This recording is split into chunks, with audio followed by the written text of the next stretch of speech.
Olá, pessoal. Como é que vocês estão? Bem-vindo às nossas reuniões diurnas que estão recomeçando agora, como vocês todos sabem. É muito bom estar com vocês novamente nesse horário, né? Nós todos estávamos sentindo muita falta de vocês. Eu tenho certeza que vocês também deviam estar com muita saudade, né? Com o retorno das palestras diurnas, o SEIC pretende atender aquele público que já estava acostumado com esses horários da manhã e da tarde durante a semana. Nós pretendemos também atender aquelas pessoas que, por uma razão ou por outra, não podem ver as palestras durante a noite ou que perderam alguma palestra. E também aquelas pessoas que simplesmente querem ver uma palestra. Então, todos, sem exceção, são muito bem-vindos às nossas reuniões diurnas. Essas reuniões, como é tradição da casa, têm 30 minutos de duração e serão transmitidas agora pelo YouTube. O YouTube, vocês receberão um link para ver a palestra cerca de 10 minutos antes de começar a palestra. Mas se vocês entrarem no YouTube, com as instruções que nós já passamos para vocês, e se registrarem no nosso canal, vocês sempre receberão um aviso meia hora antes sobre o início da palestra. E assim vocês nunca perderão nenhuma palestra. Vão lá no YouTube, cadastrem-se no nosso canal, vai ser bem interessante também. O link será disponibilizado para aqueles que não estão registrados no YouTube através do grupo de WhatsApp, aqueles grupos de amigos do CEIC, que aqueles dois grupos são nosso canal oficial de comunicação com os frequentadores da casa. Se você ainda não faz parte de nenhum desses grupos de amigos, amigos 1 ou amigos 2, entre em contato com a gente e peça para ser incluído, aí você não vai perder também nenhuma comunicação. Então, repetindo só para vocês, vocês podem e devem se registrar no nosso canal do YouTube. No mais, meus amigos, que alegria estar aqui com vocês, que alegria a gente poder retornar às nossas reuniões diurnas. Eu espero que vocês gostem da palestra de hoje e deixo um abraço carinhoso para todos vocês. Fiquem em paz. Que Deus nos abençoe a todos. Vamos lá. Bom dia, gente. Hoje nós estamos aqui no Irmã Catarina para conversarmos um pouco sobre o Espiritismo, que é o nosso foco. Então, que Jesus esteja conosco, que nos abençoe, nos ilumine e que eu possa levar para vocês um pouco de conhecimento, um pouco de coisas da doutrina espírita. O nosso assunto de hoje é o suicídio inconsciente. No Brasil, nós temos 32 brasileiros que se suicidam por dia. É um número maior do que os que morrem com HIV e com câncer. Entre 45 e 54 anos. Entre os jovens, de 2006 a 2015, esse índice cresceu 23%. Acredito que cresça mais ainda nessa pandemia que nós estamos vivendo, onde pessoas estão perdendo o seu sustento, e isso é uma condição muito grave que pode conduzir ao suicídio. Segundo a Organização Mundial de Saúde, nos seus dados de 2019, a cada 40 segundos ocorre um suicídio no mundo, ou seja, 800 mil pessoas morrem pelo suicídio ao ano.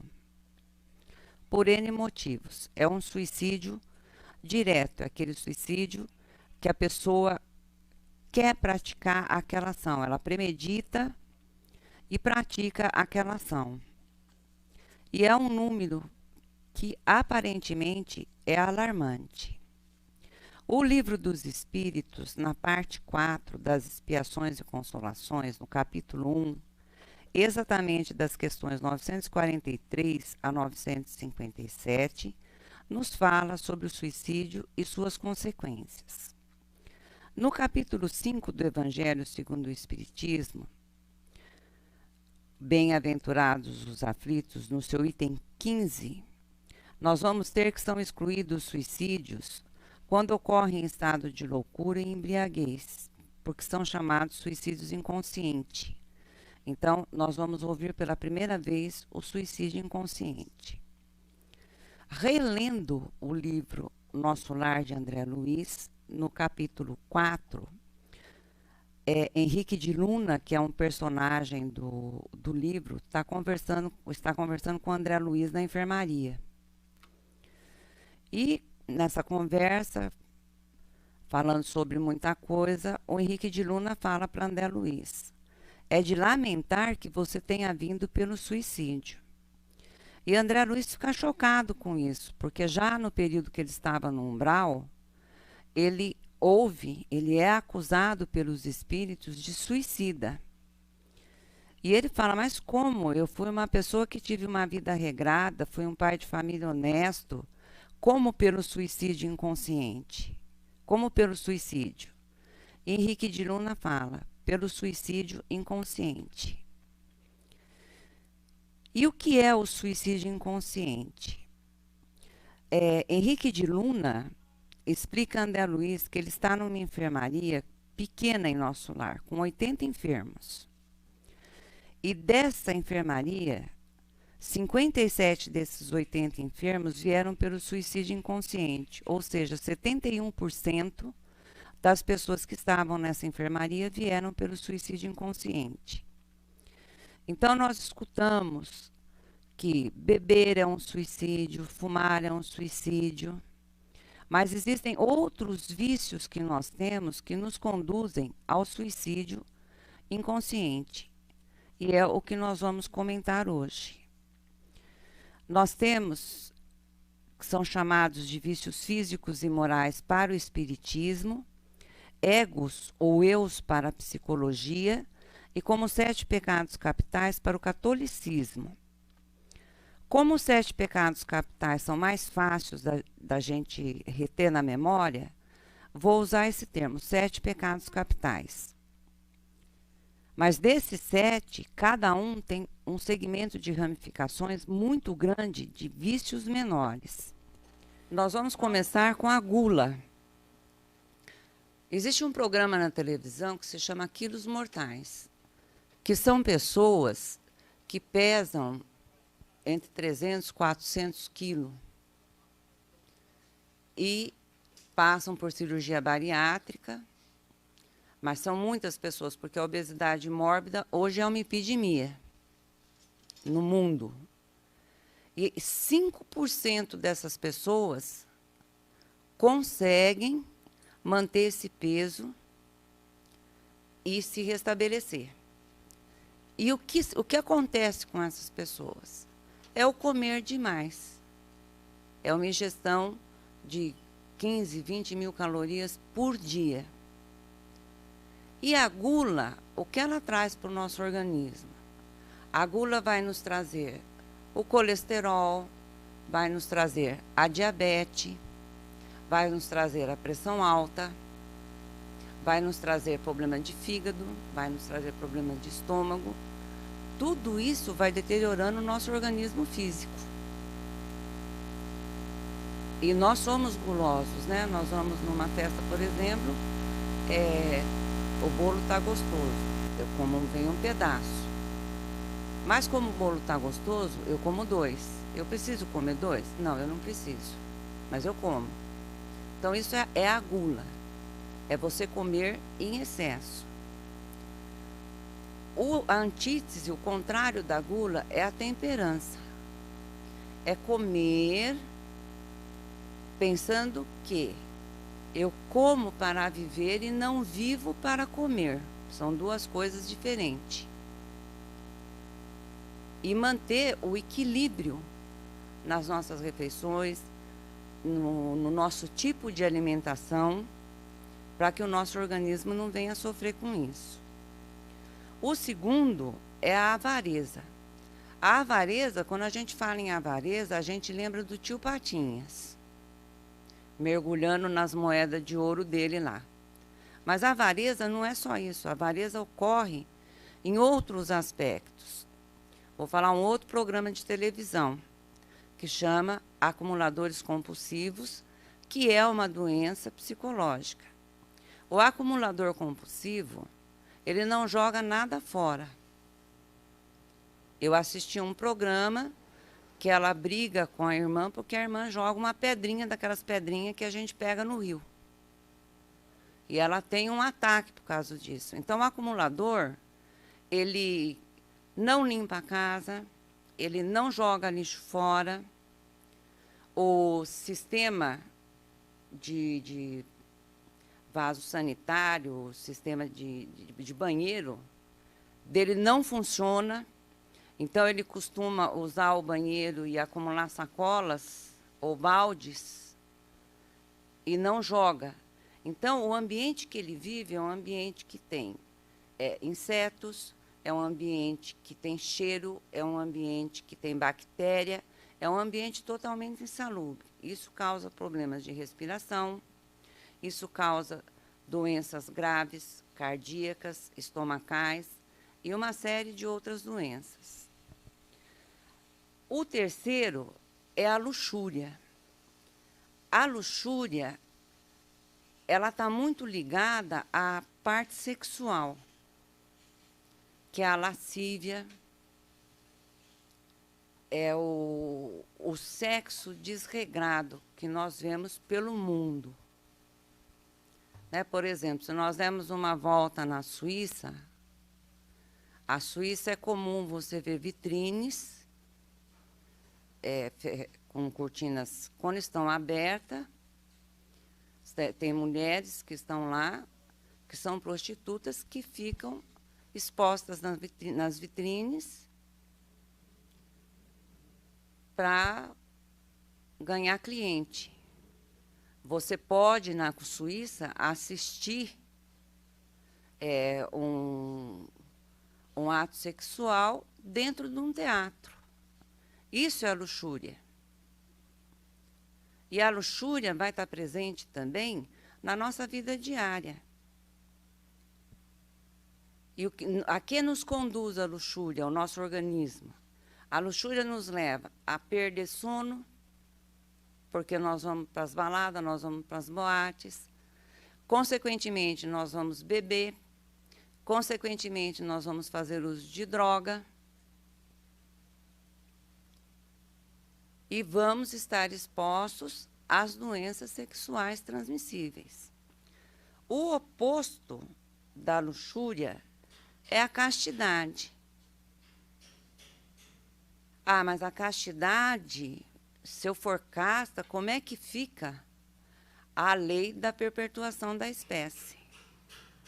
A castidade que nós estamos falando aqui não é essa castidade de se manter puro e casto, mas é a castidade do respeito à sexualidade, que é uma lei divina e que é divino, e não o desregramento que nós vemos em muitos aspectos, que nos faz muito mal. O quarto é a ira. A ira eu acho que é uma das piores, porque a ira leva a gente ao suicídio, leva a gente ao assassinato, leva a gente a um monte de atos que, posteriormente, na espiritualidade, nós vamos nos arrepender disso daí. A pessoa que é irada,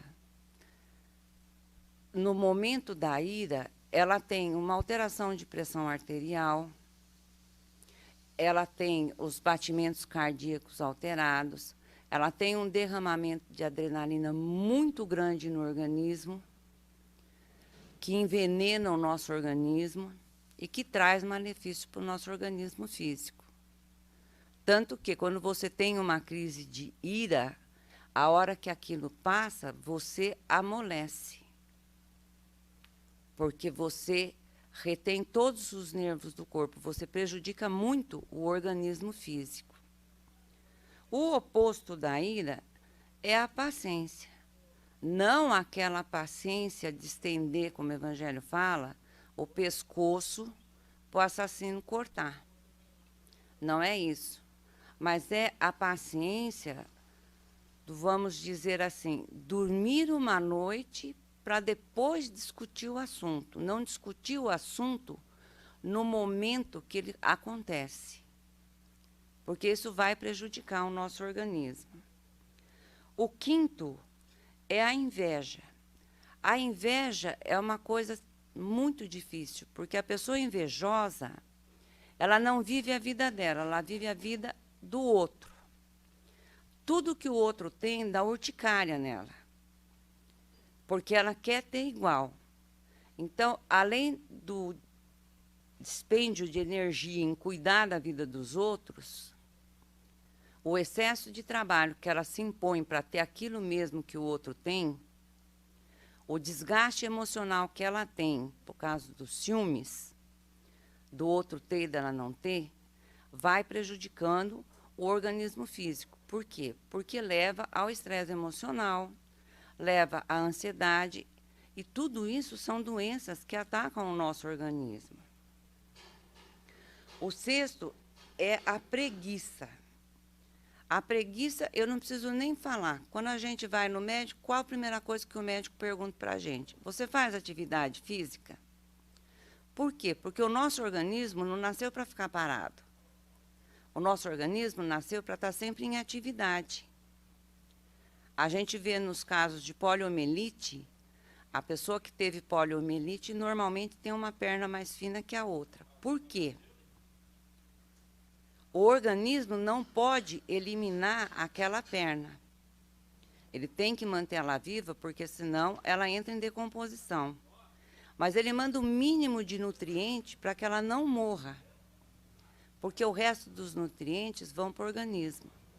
Então, a preguiça vai acabando com o nosso organismo físico. Nós vamos ter dores nas costas, nós vamos ter problemas de joelho, nós vamos ter problemas digestivos, nós vamos ter uma série de problemas por causa de ser muito inativo, muito parado. E o contrário da preguiça é a diligência, que é o quê? O movimento. É se movimentar, não é só na academia de ginástica, mas se movimentar, ter atividade, ser ativo em todos os pontos de vista. O sétimo é o orgulho ou a soberba. O orgulhoso é outra pessoa complicada, porque o orgulhoso normalmente ele é déspota, porque ninguém pode discordar da opinião dele. Ele é prepotente porque tem que ser feita a vontade dele. E quando isso não acontece, o seu sistema nervoso fica totalmente abalado. E caímos de novo na carga da adrenalina, que é derramada em excesso no nosso organismo e que é prejudicial.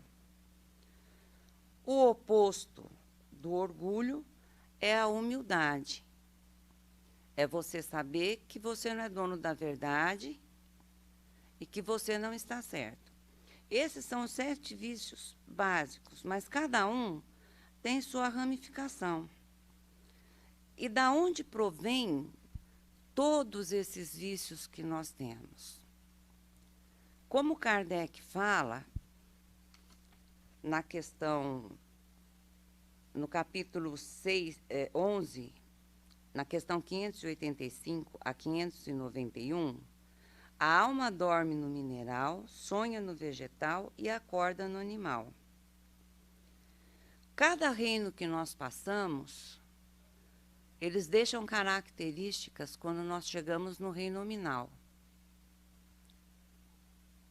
Do reino mineral, o que nós temos? A mineralização dos ossos. No reino vegetal, nós começamos a ter um sistema rudimentar de vascularização, porque a árvore ela tem uma postura como o corpo humano, de braços abertos, né, estendidos. Ali nós vamos ter um sistema vascular muito rudimentar, que é a seiva, os vasos sanguíneos. Se a gente olhar uma folhinha, nós vamos ver as ramificações. Nós vamos ter, a árvore tem sede, ela já manifesta a sede, porque ela precisa de água, ela respira, e ela precisa dos nutrientes da terra para dar os frutos. Então, ela precisa também de alimentação. Saindo do reino vegetal, nós vamos para o reino animal. No reino animal, nós adquirimos a senciência. O animal sente dor, o animal sente fome, o animal sente frio. E o animal já demonstra uma personalidade. Quem tem mais de um animal em casa, observa isso.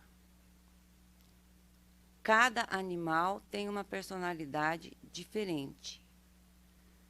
Nós temos animais mais agressivos, animais mais dóceis, animais que são ciumentos, animais que não são ciumentos.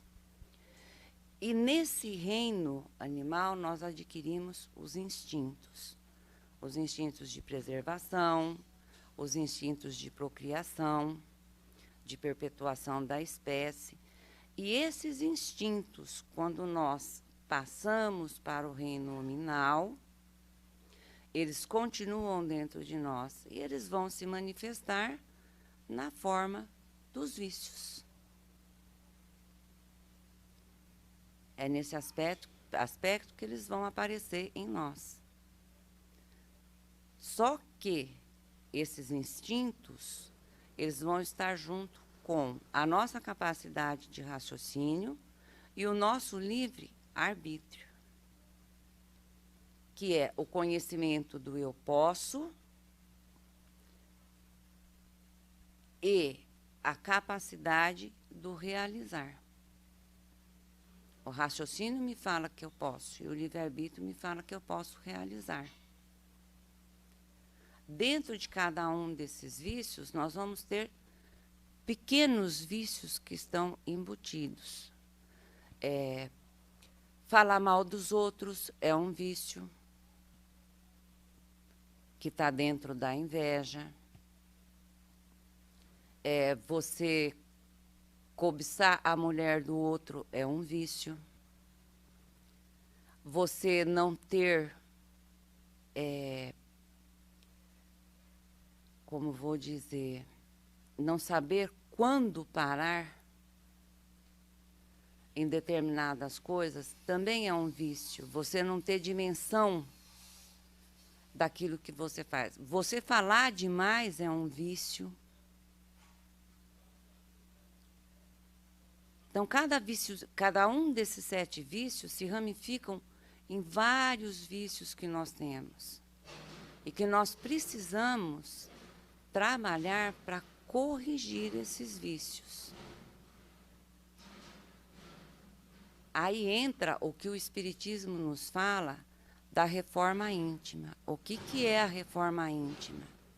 É o autoconhecimento, é ter conhecimento dos nossos vícios, ter conhecimento dos nossos pensamentos, sabermos ouvir críticas que vão nos chegar, porque um dos vícios das pessoas é falar o que pensam, e elas vão nos dizer, porque o mundo não apalpa ninguém, o mundo fala o que tem que falar, e nós recebemos essa crítica, ouvir, analisar e corrigir dentro de nós.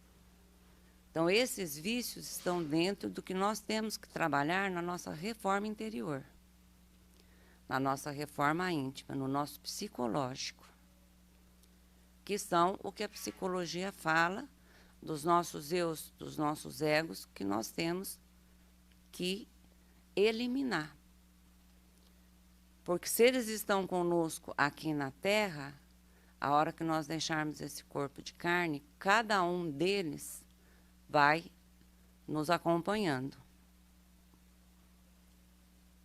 E nós vamos continuar com eles na espiritualidade e vamos chegar na condição que André Luiz chegou. Então, como Henrique de Luna fala, embora o número de suicídio seja alarmante, o número de suicídio inconsciente é muito mais alarmante. E nós temos dentro do suicídio inconsciente também os suicídios inconscientes que acontecem pelos processos obsessivos. Um exemplo disso é Marilyn Monroe, que nós vamos ler no Contos e Contrapontos do Irmão X, um encontro que ele tem com ela no plano espiritual, e que ela fala que o suicídio dela, na verdade, ela estava tão assim passada que ela toma uma quantidade excessiva de remédio sem perceber. E acaba morrendo em consequência disso. Mas ela não queria tomar todo aquele remédio. Ela é induzida pelos obsessores a tomar tudo aquilo. Então, nós temos também o processo obsessivo que pode nos induzir. E é pelo processo obsessivo que nós vamos beber, que nós vamos fumar. É pelo processo obsessivo que nós vamos ao sexo desregrado. Tudo isso envolve um espírito que está trabalhando. E por que esse espírito está perto de nós? Por que nós temos esses obsessores? Eles vêm por problemas de encarnações passadas? Sim. Mas nós adquirimos também pelo nosso padrão vibratório. Porque os espíritos que ficam ao nosso redor são o que nossas vibrações são afins. E isso nos leva a esse suicídio inconsciente. Isso vai matando o nosso organismo. Então, para finalizar, eu gostaria de deixar o que Paulo nos diz, que eu acho que é de suma importância. Cada vez que a gente for cometer um excesso, que a gente pense no que Paulo diz. Tudo me é lícito, mas nem tudo me convém. Me é lícito o sexo, me é lícito a bebida, me é lícito o fumo, me é lícito comer? Sim, mas me convém que isso seja em excesso? O suicídio inconsciente, nós evitamos ele através do equilíbrio. Equilíbrio físico, equilíbrio mental, que traz a saúde para o nosso organismo físico. Então, este é o suicídio inconsciente. Então, eu agradeço a todos, agradeçamos a espiritualidade que esteve aqui ao nosso lado, nos orientando, nos dizendo, nos intuindo sobre o que falar, sobre o que dizer. Que Jesus esteja presente no coração de todos e que cada um leve um pouco disso para a sua vida e ponha em prática, pedindo sempre a ajuda espiritual, pedindo sempre as bênçãos de Jesus, para que a gente consiga trilhar um caminho melhor e fazer pelo menos um pouco da nossa reforma íntima nessa oportunidade tão grande que nós temos, que é de estar reencarnados no planeta nesse momento. Então, que Jesus ilumine e abençoe a todos nós. Que assim seja.